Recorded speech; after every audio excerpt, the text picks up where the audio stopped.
Muy buenos días a todos. Te invito a que abras tu Biblia al libro de Apocalipsis, capítulo 1, y vamos a estar mirando del versículo 1 hasta el versículo 8. Esta es la segunda predicación del libro de Apocalipsis. Vamos a estar acá por un buen tiempo, mirando sección por sección de todo el libro de Apocalipsis. La semana pasada miramos el mensaje panorámico del libro de Apocalipsis. Hoy queremos enfocarnos en estos primeros 8 versículos. Si ustedes recuerdan, la semana pasada hablamos de 3 divisiones grandes: el prólogo, que es lo que vamos a ver hoy, la introducción al libro de Apocalipsis, el cuerpo de la carta, porque es una carta, además de ser profecía, además de ser literatura apocalíptica, y el epílogo al final. Y también hablamos de 3 secciones dentro de ese cuerpo. Hoy vamos a mirar el prólogo de Apocalipsis.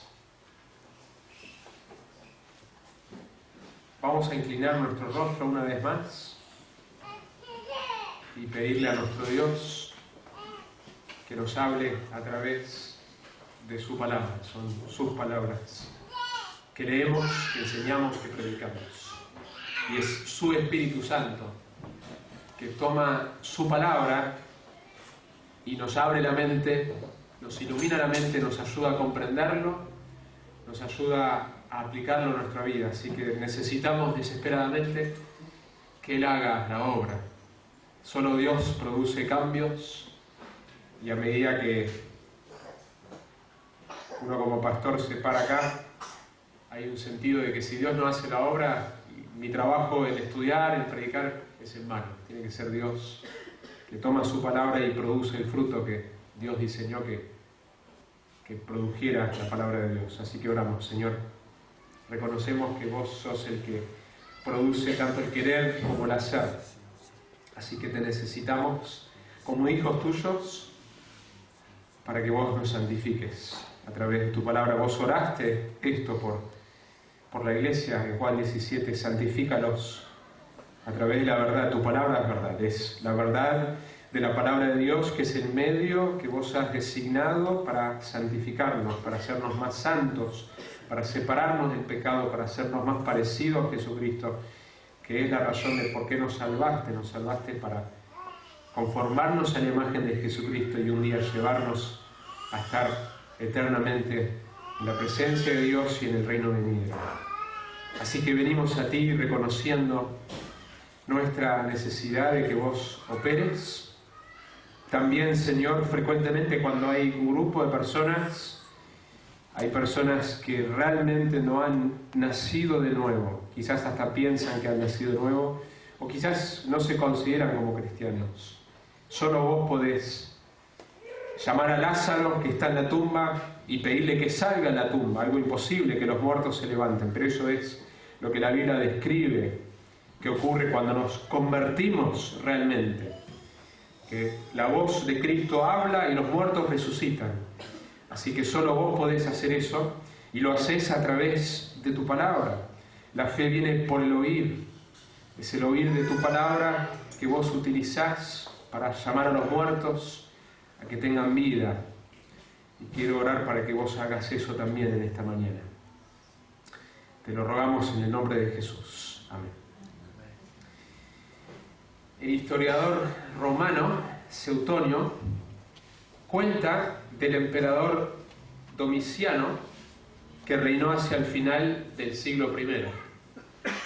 Estaba tan profundamente enamorado de Domicia Longina que logró convencer a su marido, Lucio Helio Lamia, de que se divorciase con el objeto de poder casarse con ella él mismo. También cuenta este historiador que cuando Cornelia, la principal virgen vestal, fue encontrada culpable de tener un amante, Domiciano la enterró viva y golpearon a muerte a sus amantes. Sedujo a su sobrina, que estaba casada, y eventualmente fue la causa de su muerte por obligarla a abortar un hijo que era de él por aborto. Cuenta John Hamilton en su comentario Domiciano fue una catástrofe moral y era también físicamente mediocre. Hay un récord de él donde se rasca vigorosamente una verruga inflamada en su frente al punto de sangrar. Se lo describía como muy sensible a su calvicie, teniendo una panza grande y sobresaliente y con piernas delgadas. Este César malvado y débil insistió en ser llamado Señor y Dios. Y este es el tiempo en que Juan nos escribe la carta de Apocalipsis. Imagínense vivir en un mundo gobernado por un hombre que dejaba a su hermano morir cuando estaba enfermo sin que lo atendieran. Sedujo a su propia sobrina, mataba a personas por hacer bromas de él y demandaba ser llamado Señor y Dios. Irineo nos cuenta que Juan contempló su visión apocalíptica hacia el final del reino de Domiciano, un tiempo donde ya había persecución, como en otros momentos, del cristianismo, la iglesia cristiana. Una de las cosas que los cristianos eran acusados era de ser ateos. Las personas eran perseguidas por ser ateos, pero el ateísmo se definía por no adorar a los dioses de Roma, no adorar al César como Dios. Y los cristianos, al adorar un solo Dios en la persona de Jesucristo, fueron perseguidos. Es en este contexto que Juan había sido exiliado por su fe y en que los cristianos eran perseguidos. Tanto por los judíos, vemos pasajes en el capítulo 2 y 3, donde los mismos judíos se están persiguiendo, como lo vemos en el libro de Hechos, por proclamar a Jesús como el Mesías, pero también por Roma, por no adorar al emperador y a los dioses romanos. Hoy todavía, en nuestro contexto particular, no enfrentamos este tipo de persecución. Hay lugares en el mundo donde sí, enfrentan una persecución. Lo vemos hoy particularmente con grupos como ISIS, donde literalmente hay martirios ocurriendo. Y nosotros no es nuestro contexto de enfrentar ese nivel de persecución. Pero la realidad es que en este mundo somos sapos de otro pozo. Nosotros en el trabajo, si estamos viviendo nuestra fe cristiana, somos bichos raros, somos distintos. Y enfrentamos un rechazo por el mundo, que la Biblia describe. Jesús describió a sus seguidores que el mundo los odiaría como lo odió a él. Jesús dijo de los fariseos: ay de ustedes cuando todos hablan bien. Es decir, que nosotros no debemos vivir intencionalmente buscando ofender a las personas. Pero si nunca tenemos oposición, debemos cuestionar si realmente estamos viviendo nuestra fe cristiana. Porque nuestra fe cristiana trae oposición cuando buscamos vivirla en este mundo. Nosotros vivimos como cristianos en un mundo que no es nuestro hogar. En ese sentido nos asemejamos a los cristianos del primer siglo, no de la intensidad con que ellos lo sentían, por lo menos no en nuestro contexto cultural, pero sí de la misma manera nosotros vivimos en un mundo, pero que no es nuestro hogar. También vivimos en una sociedad con mucha incertidumbre con respecto al futuro. Y la realidad es que nosotros experimentamos un tipo de oposición. No nos reímos de las mismas bromas que otros se ríen. En el trabajo no negociamos las mismas cosas que otros negocian. Con familiares, las cosas que nos interesan, si somos hijos de Dios, no son las mismas cosas. Nosotros, una de las características del Hijo de Dios es que sus deseos cambian. Sus afectos son otros. Hay un anhelo por la palabra de Dios, hay un anhelo por vivir el reino de Dios, hay un anhelo de buscar primeramente el reino de Dios, hay un anhelo por buscar las cosas de arriba. Y a veces estamos con personas que no tienen esos mismos anhelos, con amigos. Cuando hablamos del Evangelio con otros, experimentamos rechazo, experimentamos oposición a veces. Vivimos en un mundo que no es nuestro hogar y vivimos en una sociedad que tiene incertidumbre con respecto hacia dónde vamos. Según un diario reconocido, describiendo la respuesta a la pregunta hacia dónde va el futuro de la sociedad, este diario decía lo siguiente: un equipo internacional de científicos, matemáticos y filósofos que trabajaban en el Instituto del Futuro de la Humanidad. Qué interesante, existe un lugar que se llama Instituto del Futuro de la Humanidad, de la Universidad de Oxford. Está investigando cuál es el mayor peligro para la supervivencia del hombre como especie.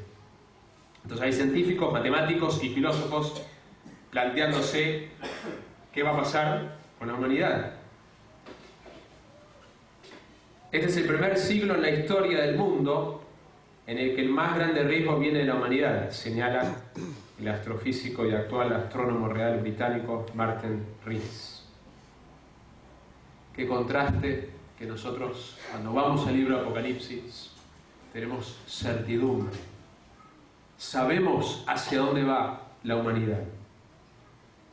Qué consolador es el mensaje de Apocalipsis para el verdadero cristiano. Se puede resumir de la siguiente manera: el glorioso Jesucristo es revelado en este libro dado a Juan y a las iglesias sobre lo que sucederá en el futuro. El sello divino, las huellas de la autoría del soberano impregnan desde el comienzo el libro de Apocalipsis. De eso se trata esta primera sección. Va a mostrarnos que Jesucristo tiene un mensaje para darnos a la iglesia sobre nuestro futuro. Y va a mostrarnos desde el principio que este no es un mensaje humano. Sabemos que toda la Biblia es inspirada. Pero el libro de Apocalipsis, de manera particular, va a mostrar su sello de que esto realmente proviene de Dios. Donde tendríamos la tendencia de cuestionar: ¿será cierto realmente lo que dice Apocalipsis? Es bastante aterrador y bastante consolador a la vez. ¿Será cierto este mensaje? ¿Realmente va a suceder así, literalmente? Desde el comienzo el libro de Apocalipsis quiere asegurarnos de que nosotros entendamos que esto que está escrito en este lugar no es palabra de hombres. Tiene el sello divino marcado por todos los primeros versículos. Si sos un verdadero hijo de Dios, este libro tiene tremendas noticias buenas y debe consolarnos, dándonos certeza, esperanza y gozo de lo que se viene para los hijos de Dios.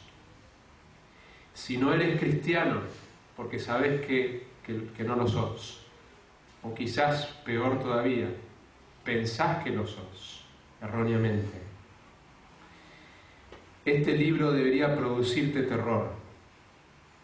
Son tan buenas las noticias y tan terribles que uno quizás va a luchar con cuestionar si será cierto. Por eso el libro arranca de la manera que arranca.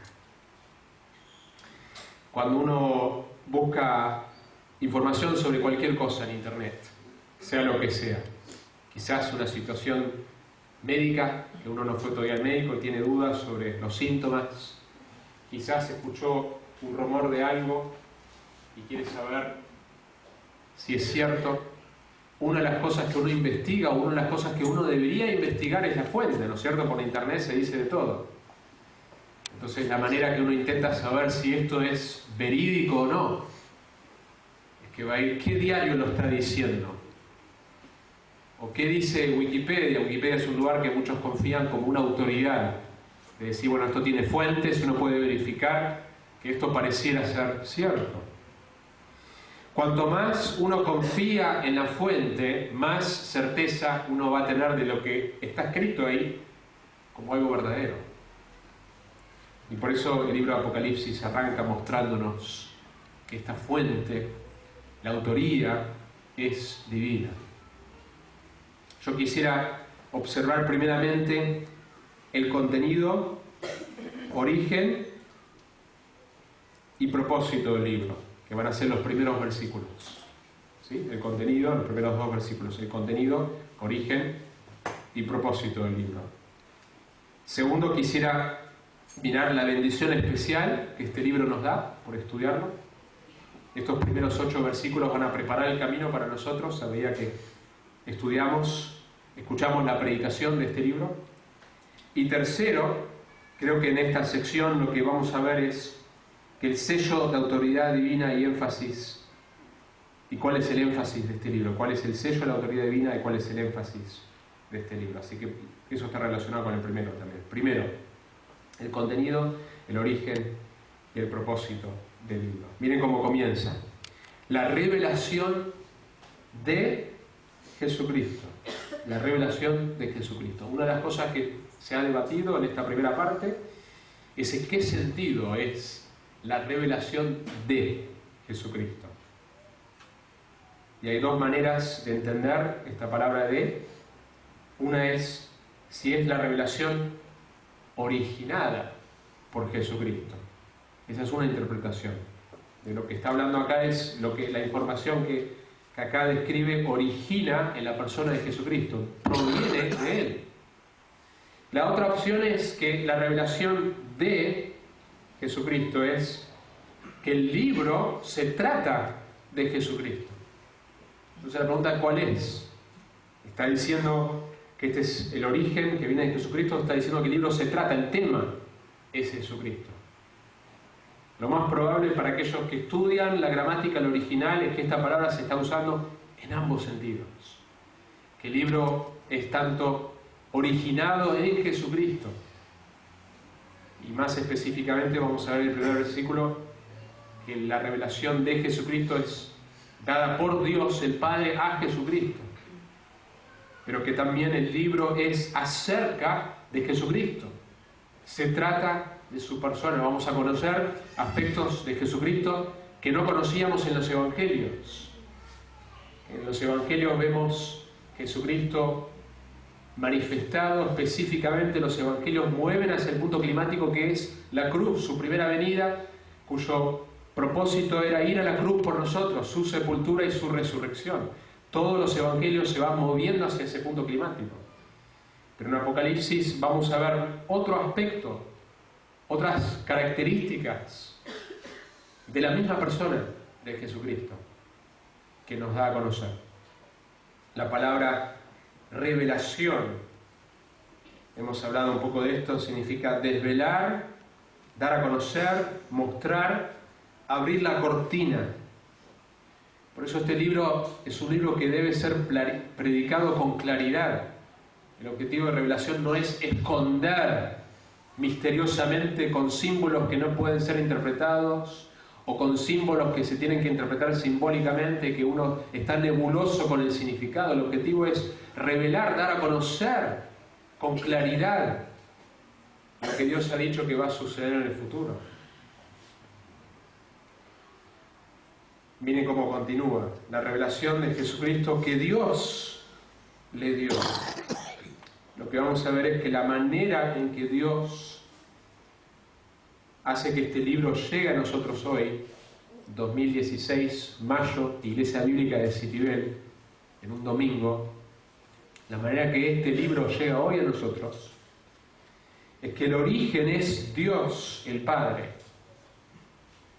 No hay otro libro en la Biblia que da estas características tan específicas en cuanto al sello divino.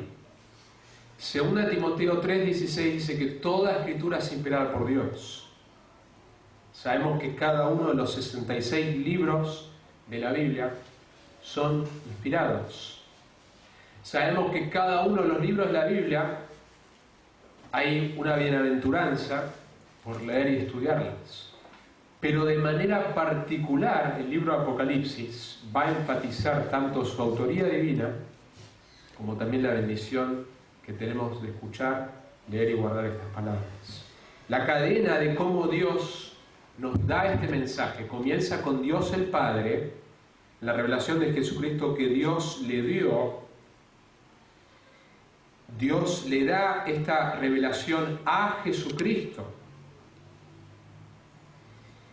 Y después, por todo lo que leemos en estos primeros versículos, Cristo lo da a su ángel que entonces se lo da a Juan, y Juan nos da esto escribiéndolo bajo la inspiración del Espíritu Santo a nosotros, a la iglesia.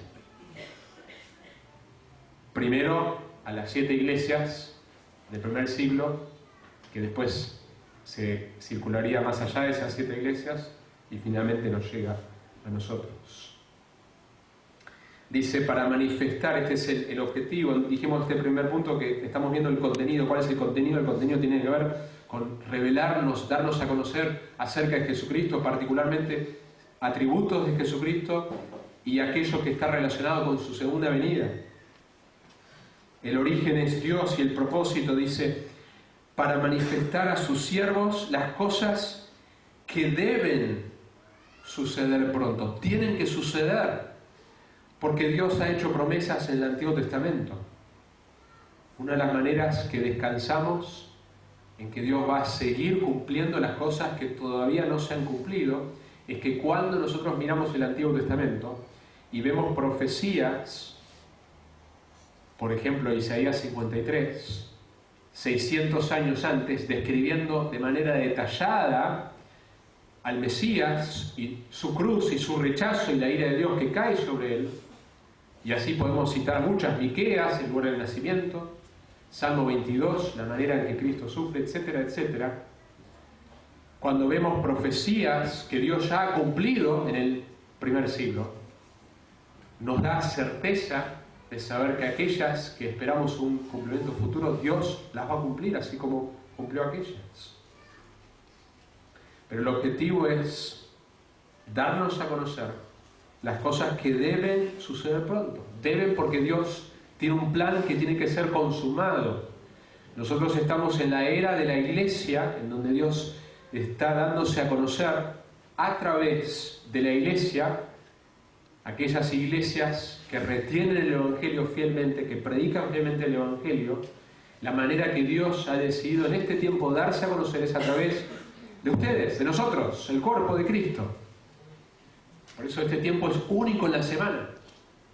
No es el único aspecto de nuestra vida cristiana, pero no es simplemente un día más.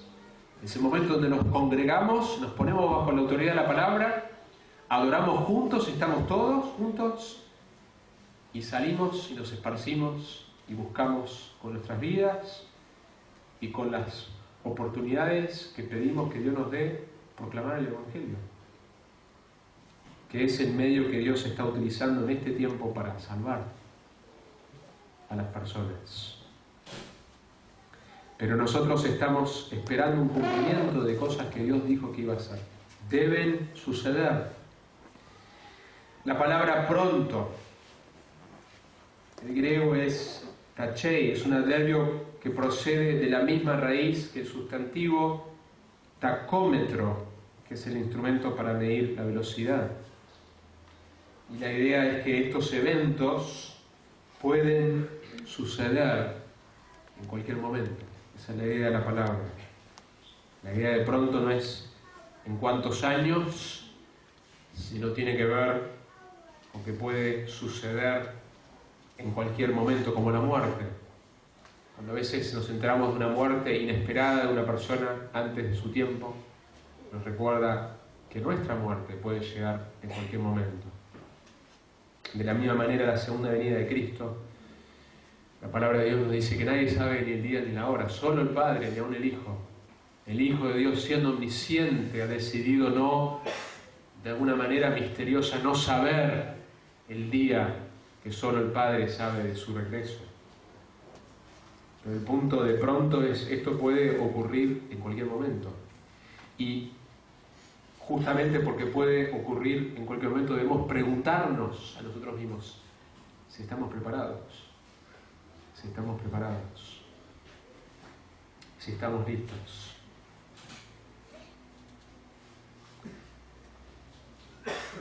El texto continúa y dice, y la declaró enviándola por medio de su ángel. Ahí está, Dios Jesucristo, el ángel que Jesús envía, y lo envía a su siervo Juan. que ha dado testimonio de la palabra de Dios y del testimonio de Jesucristo y de todas las cosas que ha visto. Del principio se aclara que lo que Juan escribe tiene su fuente en el ángel, que tiene su fuente en Jesucristo, que tiene su fuente en Dios. Y él dice que él fue un testigo fiel de anotar lo que vio, de anotar lo que escuchó, de anotar aquello que procedía del ángel, que procedía de Jesucristo, que procedía del Creador del universo, de Dios el Padre. Entonces el primer punto es este, el contenido, el origen y el propósito del libro. Es esto, la revelación de Jesucristo que Dios le dio a Juan y a nosotros para mostrar las cosas que deben suceder pronto. La segunda cosa que vemos, la vemos a partir del versículo 3, particularmente el versículo 3, y es la bendición especial de este libro. La bendición especial de este libro. Bienaventurado el que lee y los que oyen las palabras de esta profecía. Es interesante ver este tema en los evangelios, acá en Apocalipsis, de oír. La Biblia nos habla tanto de leer las Escrituras, que uno como cristiano debería hacerlo todos los días. Necesitamos todos los días escuchar de nuestro Salvador, de nuestro Padre. Pero también hay algo especial en oír la palabra. Y Romanos 10 nos habla de oír la palabra predicada, que Dios actúa a través de la predicación de su palabra, donde escuchamos la palabra. Jesús frecuentemente dijo, los que tienen oídos para oír, que oigan. Y si no todos tienen oídos para oír, su corazón está endurecido, no pueden escuchar. Su terreno, como la parábola del sembrador, no está recibiendo adecuadamente las Escrituras. Debemos leer las Escrituras, particularmente el libro de Apocalipsis, escucharlo y obedecerlo. Es interesante que la palabra que usa para bienaventurado es la misma palabra que se usa en Mateo 5, en el Sermón del Monte, en las bienaventuranzas, que describe las cualidades de los hijos, cómo son los hijos del rey, cómo son los verdaderos ciudadanos del reino. Y usa la palabra bienaventurada, la palabra significa feliz, feliz. Y acá es la misma palabra que se usa. Y esta bendición de tener una felicidad no tiene que ver con mis circunstancias, no tiene que ver con nada que esté pasando en mi vida. Tiene que ver con esto, con leer, oír y guardar lo que está en el libro de Apocalipsis escrito. Y la Biblia promete una bendición. El Salmo 1 dice, cuán bienaventurado, y hay una descripción de cómo es el hombre bienaventurado. Describe la persona que no anda en el consejo de los impíos, ni se detiene en el camino de los pecadores, ni se sienta en la silla de los escarnecedores, sino que en la ley del Señor está su deleite, y en su ley medita de día y de noche. Nuevamente, una bendición que no está conectado, a diferencia de la teología de prosperidad, que la bendición se mide de acuerdo a mi salud o mi cantidad de posesiones materiales. Acá la bendición en Apocalipsis, en la Biblia, en las bienaventuranzas, en Salmo 1, no tiene que ver con las circunstancias.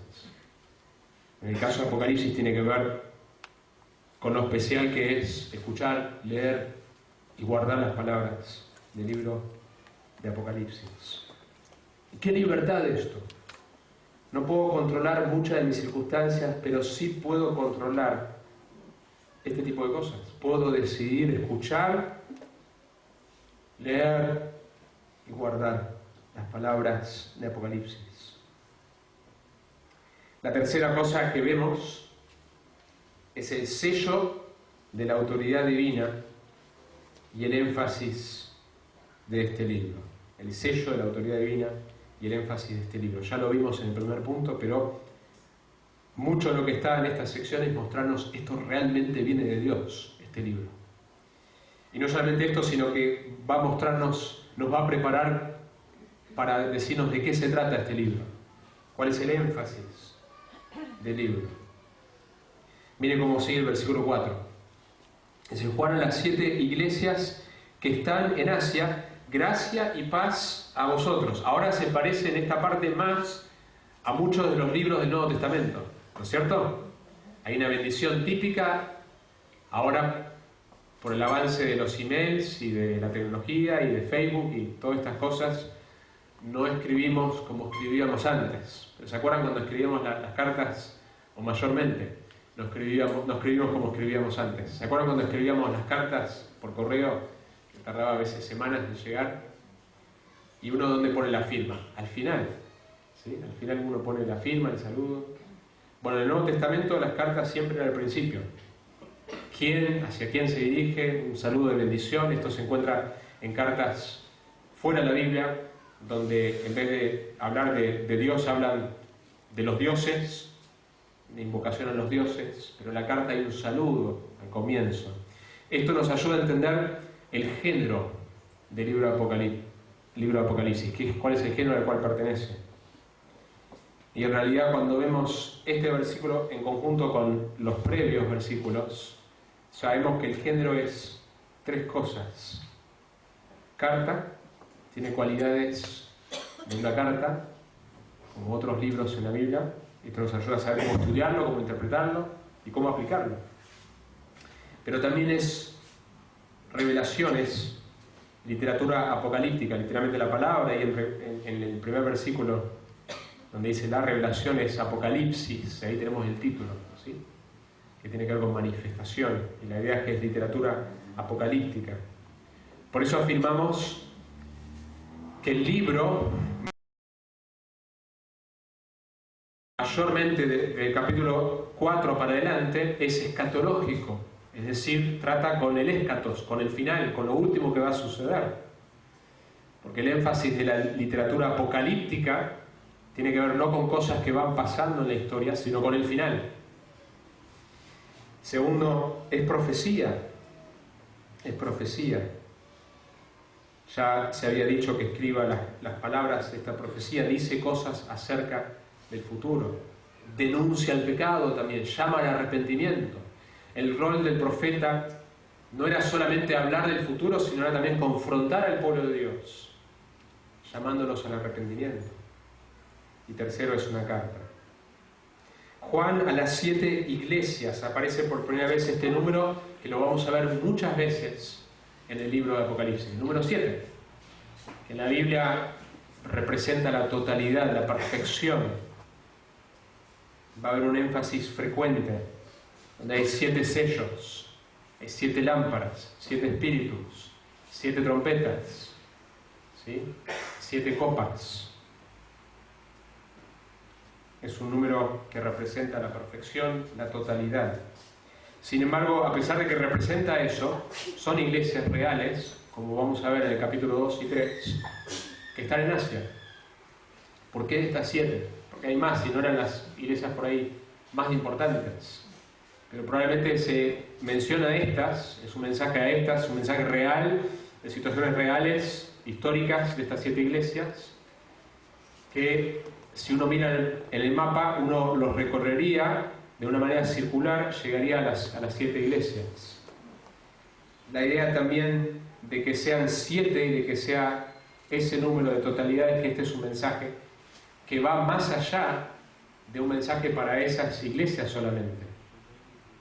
Es más, Jesús va a decir que usa la misma frase que usan los evangelios, que la iglesia escuche lo que el Espíritu dice a las iglesias, que es un mensaje no solamente para estas 7 iglesias, sino para la iglesia bíblica de Siribel y para toda la iglesia universal, la iglesia invisible de todos los tiempos. Es interesante que el versículo 4 y el versículo 8 va a repetir lo mismo. Fíjense. Gracia y paz a vosotros, del que es, y que era, y que ha de venir. Lo cantamos. Por eso, preciosas las canciones. Esas canciones salen del libro de Apocalipsis. Nuestra letra que cantamos debe originar en la Biblia. Y cantamos cosas que son verdades que están en la Biblia. Pero cuando llegamos al versículo 8, yo soy el alfa y la omega, principio y fin, dice el Señor, el que es y que era y que ha de venir. Se repite, el Todopoderoso. Carballosa en su comentario comenta y dice lo siguiente de esta frase: el uso del presente con idea de futuro da a la frase una fuerza de inminencia. Es como si se dijera aquel que está en camino puede llegar en cualquier momento. Esa es la idea de esta frase. El que es y que era y que ha de venir, que está en camino y que puede volver en cualquier momento. Es una referencia ¿a quién? Al Padre, a Dios el Padre. Y de los 7 espíritus que están delante de su trono, una referencia al Espíritu Santo. Los 7 espíritus, ¿por qué 7? Lo más probable es que es una referencia a Zacarías 4, donde aparecen las 7 lámparas en asociación con el templo y el Espíritu Santo. Juan continuamente va a aludir en los 400 y pico de versículos, más de 200, más del 50%, creo que es casi 2/3 del libro, son alusiones al Antiguo Testamento. Entonces Juan dice, este mensaje, esta gracia y paz viene de Dios el Padre, del que es y que era y que ha de venir, del Espíritu Santo, descrito como los 7 espíritus que están delante de su trono, que van a aparecer más adelante en la descripción de la imagen celestial, y de Jesucristo. Ahí están los 3 miembros de la Trinidad. Por eso decimos que el sello de la autoridad divina está fuertemente marcado desde el comienzo de este libro, para que no nos quede duda de que el contenido de este libro es divino, tiene autoridad sobre nuestras vidas, va a ocurrir como Dios dijo que iba a ocurrir. Lo que vamos a ver cuando llega Jesucristo va a pasar más tiempo de lo que pasó describiendo al Padre de una manera, describiendo al Espíritu Santo. Va a describir en más detalle a Jesucristo porque es el libro que se llama la revelación de Jesucristo. Y lo que vamos a ver es que hay 3 descripciones de su persona y 3 descripciones de su obra. 3 descripciones de su persona y 3 descripciones de su obra. Qué bien nos hace poner la mirada en quién es la persona de Jesús y cuál es la obra que Él ha hecho. Esto es lo que nosotros necesitamos para vivir nuestra vida cristiana, es mirar la persona de Cristo, quién es y qué ha hecho por nosotros. Es lo que nos motiva, es lo que nos mueve, nos cambia, nos llama a ser más como Él y a entender más el Evangelio en nuestra vida. La primera cosa que dice es el testigo fiel. El testigo fiel. En el Antiguo Testamento hay una descripción sobre Dios que dice que Dios no es como el hombre, que Dios no miente. Cuando Dios habla, siempre habla verdad, la veracidad de Dios. Y Jesucristo es el testigo fiel, que Él va a atestiguar, va a dar testimonio de aquello que es verdadero, es fiel. No solamente no miente, sino tiene la capacidad de saber correctamente la verdad, que nosotros fuera de las Escrituras frecuentemente nos equivocamos en entender la verdad, y aún dentro de las Escrituras podemos malinterpretar. Jesucristo es el testigo fiel. La segunda cosa que describe es el primogénito de los muertos. El primogénito de los muertos. Jesucristo no fue el primer ser humano en levantarse de los muertos. En el Antiguo Testamento tenemos ejemplos. Durante la vida de Cristo tenemos por lo menos uno que viene a mi mente. En la misma crucifixión, cuando Cristo muere, tenemos ejemplos de personas que salen de las tumbas. Pero Él es el primogénito en prioridad y en orden, porque es el primero que resucita de la manera que resucita, con un cuerpo glorificado eterno. Y Él es el primogénito porque es el primero, significa que después se vienen un montón de personas que también van a resucitar de la manera que Él resucitó. Él es el primogénito de los muertos. 1 Corintios 15 nos asegura que nuestra resurrección está directamente vinculada con la resurrección de Jesucristo. La tercera cosa que menciona es que Él es el soberano de los reyes de la tierra. En un momento donde los cristianos se sentían quizás insignificantes en pequeñas iglesias, siendo perseguidas, siendo afectadas por la falsa enseñanza, afectadas por la inmoralidad, en un momento en donde había un emperador malvado, corrupto, necesitaban saber que Jesucristo es el soberano. Jesucristo reina por encima de los reyes de esta tierra. Y en este tiempo permite las autoridades que permite, aún las más malvadas, porque ha permitido que el príncipe de este mundo, Satanás, gobierne este mundo caído, hasta que Él vuelva. Apocalipsis 11 describe que el reino de este mundo se convierta ahora en su reino y establezca de manera total, visible, su reino sobre esta tierra. Pero Él es el soberano de los reyes de la tierra hoy y mostrará su poder y su soberanía total en un futuro. 3 descripciones de su persona, 3 descripciones de su obra. Y el primero es fabuloso. Algunas traducciones dicen al que nos amó. La Reina Valera traduce así. Una mejor traducción es al que nos ama.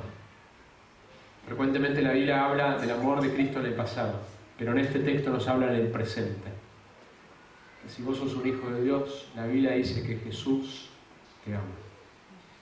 Esta persona que es el soberano de los reyes, que es el primogénito de los que han resucitado, de los muertos, en este momento Él te ama por la obra que Él hizo por vos, sos su hijo, y te ama con un amor que Pablo dice en Efesios, que lo que debemos orar por la iglesia es que podamos comprender la longitud, las 4 dimensiones de este amor.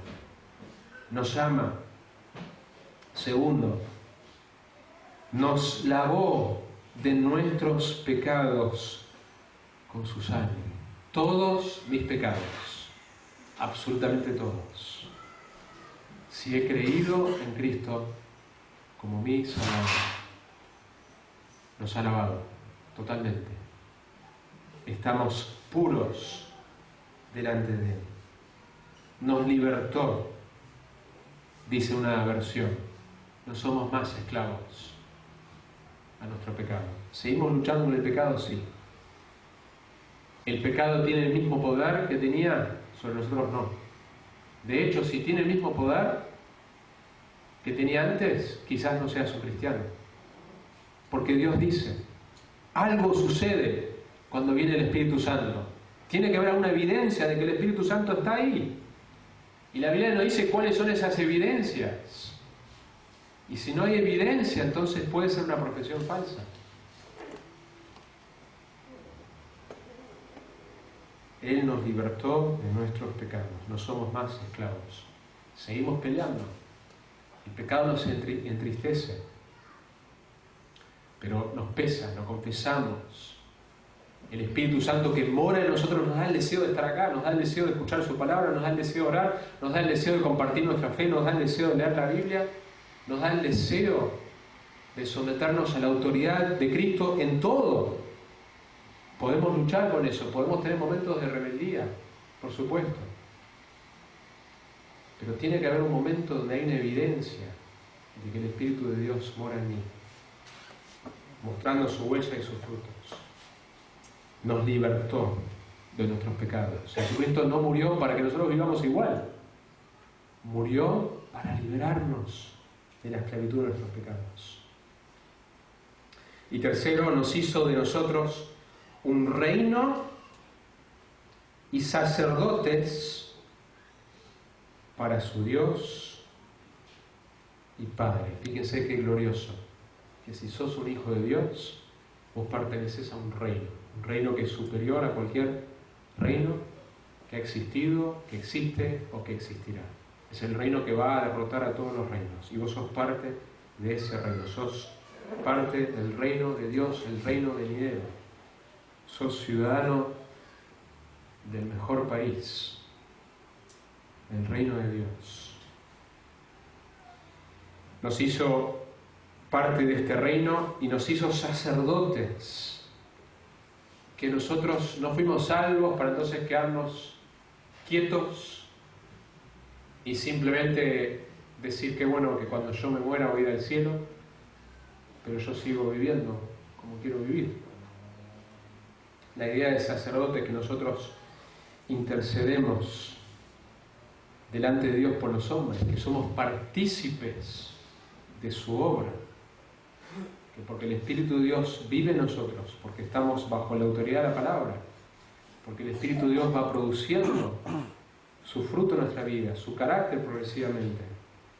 Nosotros representamos delante de los hombres a Dios por un lado, y por otro lado intercedemos por las personas delante de Dios, como Moisés hizo por su pueblo delante de Dios, intercediendo frecuentemente que Dios tuviera misericordia de ellos.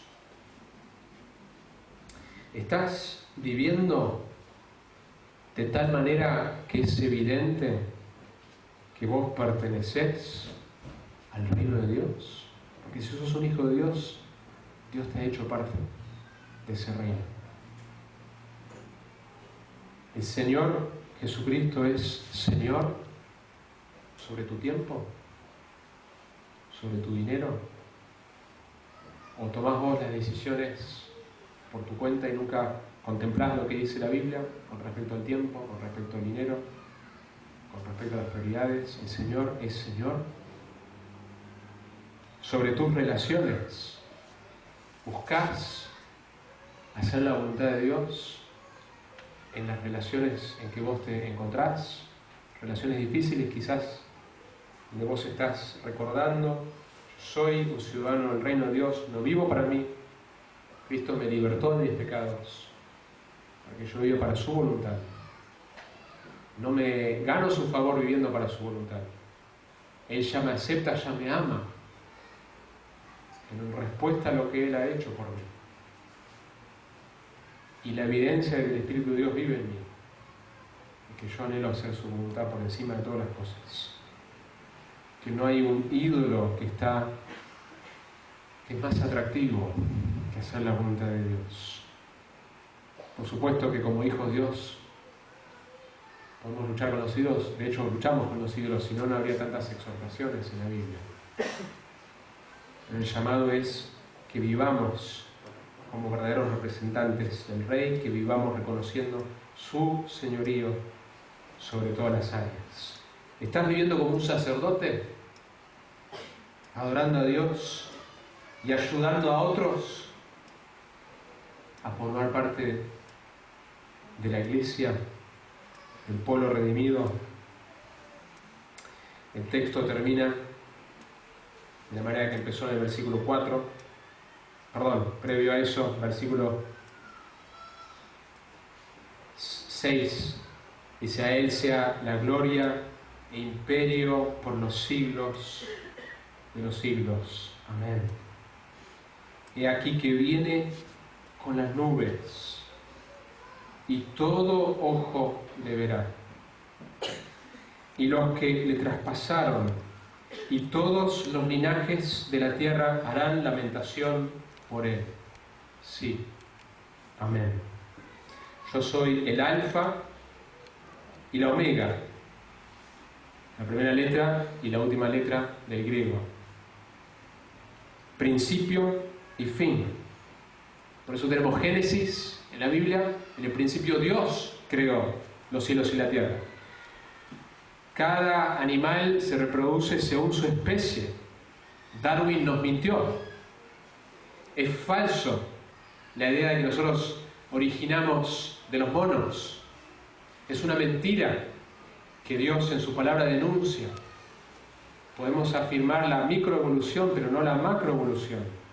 Nosotros no venimos de otras especies. Dios nos creó instantáneamente a la imagen de Dios. Él es el principio y el fin. Génesis, en el principio Dios creó todas las cosas.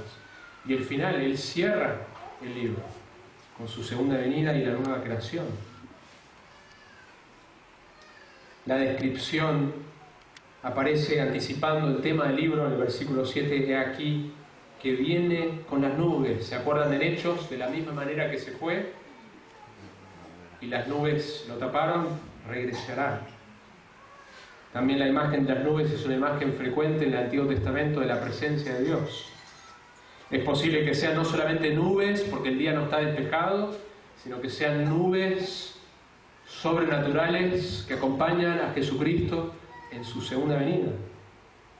Y el texto nos dice que todo ojo le verá. Él no viene simplemente de manera escondida. Todo ojo le verá. Y los que le traspasaron, la nación judía va a reconocer, cuando Jesucristo vuelva, ahí está el que nosotros rechazamos. Y también en un sentido secundario, la humanidad. Y todos los linajes de la tierra harán lamentación por él. Sí, amén. C.S. Lewis, el autor de las Crónicas de Narnia, en su último libro de las Crónicas, La Última Batalla, hace alusiones a la segunda venida de Jesucristo. Aslan, el personaje que representa a Jesús, regresa. Les leo una sección.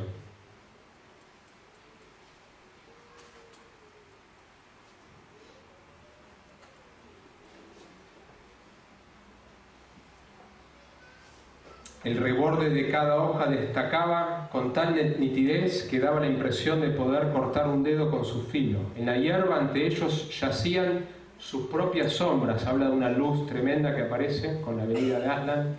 Pero lo más espléndido era la sombra de Aslan, que se alargaba a su izquierda enorme y terrible. Y todo aquello sucedía bajo un cielo que se iba a quedar sin estrellas para siempre. La luz que procedía detrás de ellos y un poco a su derecha era tan fuerte que iluminaba incluso las laderas de los páramos del norte. Y más adelante describe toda la creación imaginaria, porque es una creación imaginaria de distintos personajes, pero que representan las verdades de la Biblia, especialmente la segunda venida en este caso. Y dice así, y a continuación pudo verse el resplandor de miles de pares de ojos, y por fin, surgiendo de la sombra de los árboles, corriendo colina arriba como una exhalación, aparecieron miles, millones de criaturas. Más adelante, las criaturas seguían llegando como una marea, con los ojos cada vez más brillantes a medida que se acercaban a las estrellas ahí posadas. Y a medida que llegaban ante Aslan, y esto es lo que quiero recalcar, la imagen que Lewis nos da, representando esta idea de que cuando Jesucristo venga, la gran mayoría de los seres humanos harán lamentación. Será horrorífico su segunda venida. Y a medida que llegaban ante Aslan, les sucedía una de dos cosas. Todas lo miraban directamente a la cara. No creo que tuvieran elección. Y al hacerlo, la expresión de sus rostros cambiaba de un modo terrible. Era miedo y odio, excepto que en los rostros de las bestias parlantes el miedo y el odio duraba únicamente una fracción de segundo. Se advertía que repentinamente algunas dejaban de ser bestias parlantes y se convertían en animales corrientes. Todas las criaturas que miraban a Aslan de aquel modo se desviaban a la izquierda del león y desaparecían en el interior de su enorme sombra negra, que, como ya hemos dicho, se perdía a lo lejos a la izquierda del umbral. Los niños jamás volvieron a verlas. No sé qué fue de ellas, pero las demás contemplaban el rostro de Aslan y lo amaban, aunque algunas se sentían muy asustados al mismo tiempo. Y quienes lo hacían entraban por la puerta a la derecha de Aslan. He aquí que viene con las nubes, y todo ojo le verá. Algunos lo verán en terror, como estas criaturas que aparecen en este libro. Sus caras se cambiarán, harán lamentación. Otros lo verán en gozo y en amor. El propósito de estos primeros versículos